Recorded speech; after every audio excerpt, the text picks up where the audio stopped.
that strong, but when an opponent plays a Fortune deck, it won't be that strong really. You're gonna destroy his whole deck just by having that card played. And the 1 damage doesn't seem to add up, but it does. It makes such a big difference.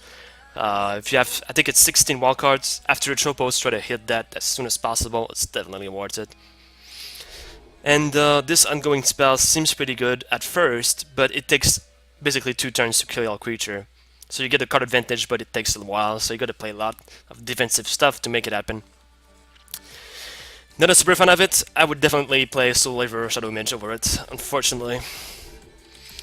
So that's it about the stable cards. Also, since you got Dark Magic, I gotta talk about Puppet Master. This card, if you go for 6 magic at some point in any kind of Necropolis deck, this card is awesome. You basically get a 2-for-1, and you can pick up any kind of creatures, and only, of course, you get the biggest one, but yeah. If you have a chance of getting your hands on a Puppet Master, try them out, you'll see it is quite funny, and it is super good. So this is it for the spells you should aim for when you start, and the creatures in Necropolis. Also, one more thing, there's Decent of Fortune at 1 cost and 2 costs. Let's go over it real quick. As I'm still in the Necropolis video there. This can be quite useful if you want to recycle specific spells that are quite needed. It does work, and of course you discard a spell card, so it's mostly like 2 cards for 1. But in control decks, this sometimes is required. And one of these actually doesn't seem to be that strong, but there's a lot of creatures that are being played with 2 resources cost or less. So if you can have 2 or 3 in your deck, you'll see it's going to make a good difference if you want to play more defensive, that is. Because you have to take you have to take a card from your hand and put it face down on top of your library. So basically you use 1 card, and your next draw is going to be the one you had in your hand. So it's like two kind of cards that you use there, somehow. So it's okay, but it's mostly for defensive, but it's still decent. Try it out. Against Dark Assassin, as I said, Dark Assassin is quite a good card. It is awesome.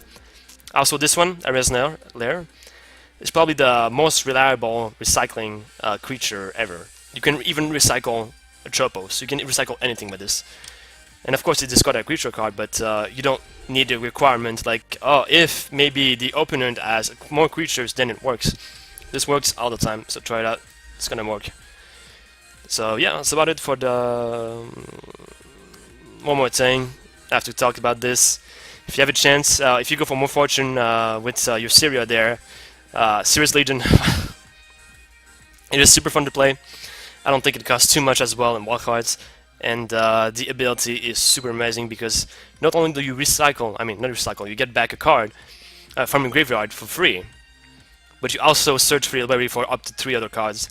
So what I like to do is that Spitter dies, I use Serious Legion, it gets back in the game, does a 2 poison counter, I get 3 more Spitters in my hand, and from that point onwards it's pretty hard for the opponent.